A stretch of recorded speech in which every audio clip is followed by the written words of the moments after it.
बहू तो सर पर पल्लू भी नहीं रखती। बात उन दिनों की है जब पूजा ने अपने ससुराल में चहकते हुए अपने शुभ कदम रखे। ससुराल पक्ष में पति के अलावा सास ससुर जेठ जेठानी हैं। पति दीपक प्रोफेसर हैं, सुबह जाते हैं और शाम तक घर वापस आ जाते हैं। शुरुआत में तो सबने पूजा को सर पर आंखों पर बिठाया और सभी ने साथ खाना खाने की और सर पर पल्लू ना रखने की हिदायत दे डाली। और जेठ जी ने भी तो बिल्कुल साफ कर दिया था कि मुझे अपना बड़ा भाई ही समझना। पूजा पूजा भी बहुत खुश हुई और सोचने लगी, चलो अच्छा ही है, ये घूंघट का झंझट ही खत्म। इससे काम करने में भी परेशानी होती है। सब लोग कितने भले हैं, मुझे तो यहाँ मायके जैसा ही आज़ादी मिल गई। ऐसा लग रहा है जैसे मैं एक घर छोड़कर दूसरे घर में आ गई हूँ। और पतिदेव का स्वभाव भी मेरे मन मुताबिक ही निकला। मुझसे कितना प्यार करते हैं और मेरी कितनी परवाह भी करते हैं। तथा सासू माँ और जेठानी जी भी मेरी बहुत परवाह करते हैं। पूजा भी खूब मन लगाकर घर के सारे कामकाज करती और सबका दिल जीतने में की भरपूर कोशिश करने लगी। ना तो जेठानी को और ना ही सास को कोई भी काम करने देती, क्योंकि उसे सबका दिल जीतने का भूत जो सवार था। क्योंकि उसके मायके वाले भी अक्सर कहा करते थे कि पूजा, तुम्हें कोई काम नहीं आते, घर के सीख लो, नहीं तो शादी के बाद तुम्हारे ससुराल पक्ष के लोग हमें ही दोषी मानेंगे और कहेंगे कि अपनी बेटी को कुछ भी नहीं सिखाया। पूजा ने सोचा, बेशक मैंने मायके में कोई काम नहीं किया हो, लेकिन ससुराल में खूब काम करके सबका दिल जीतना है और मायके वालों को कुछ भी कहलवाने का मौका नहीं देना है। यही धुन सवार थी पूजा पर। लेकिन फिर कुछ दिन बाद ही अचानक से उसकी सासू माँ हर रोज़ नए नए काम बताने लगी और हर काम में टोका टाकी भी करने लगी। जब भी पूजा घर का काम निपटाकर अपने कमरे की ओर जाती, तभी सासू माँ बोलती कि बहू सुनती हो, पहले कपड़े प्रेस करो फिर जाना आराम फरमाने। पूजा मन ही मन सोचने लगी, पता नहीं अचानक सासू माँ का व्यवहार कैसे बदल गया, जबकि मैं तो पूरे दिन घर के काम करती हूँ और किसी को भी कुछ भी कहने सुनने का कोई मौका भी नहीं देती हूँ। और आजकल तो जेठानी जी के भी बदले बदले से सुर हैं।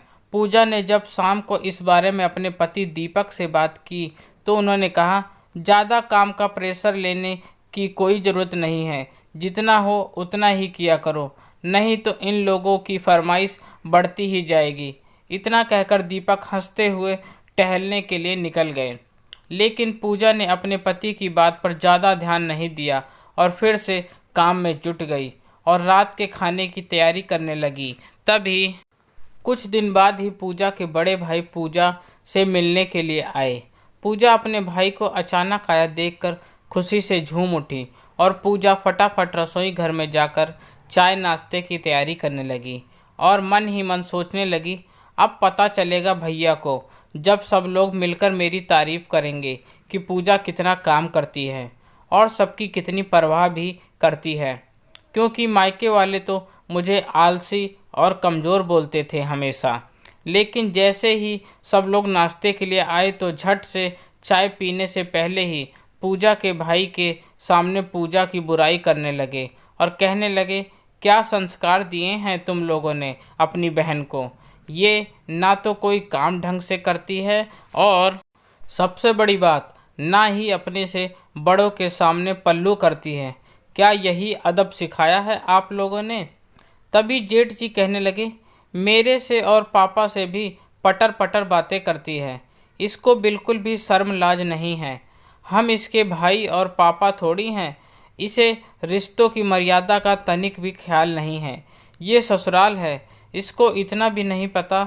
इस तरह सारे लोग मिलकर पूजा के भाई पर टूट पड़े और तानों की बरसात करने लगे।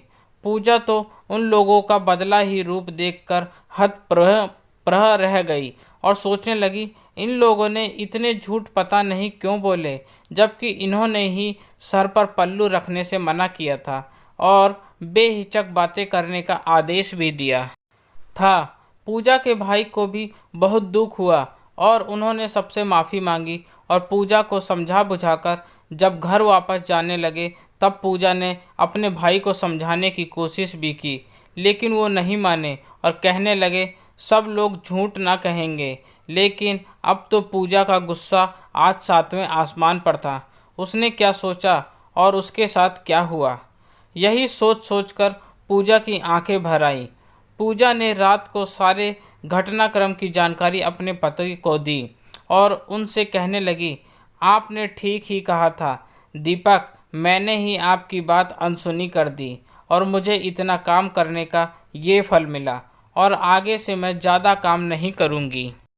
इतना कहते हुए अपने पति के गले लगकर रोने लगी।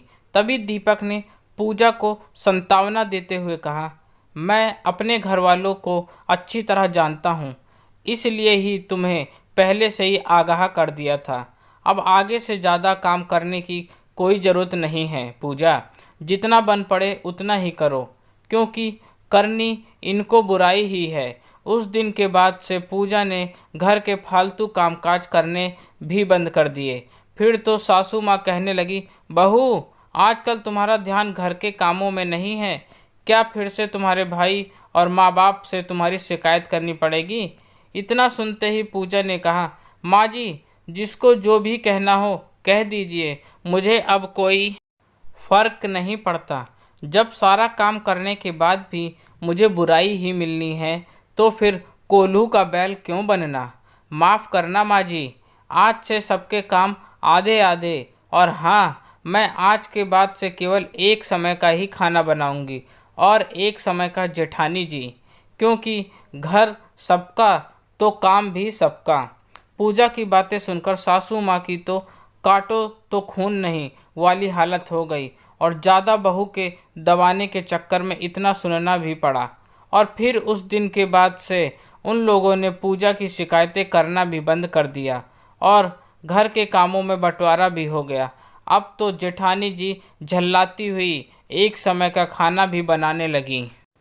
दोस्तों, यह कहानी एक सत्य घटना पर आधारित है।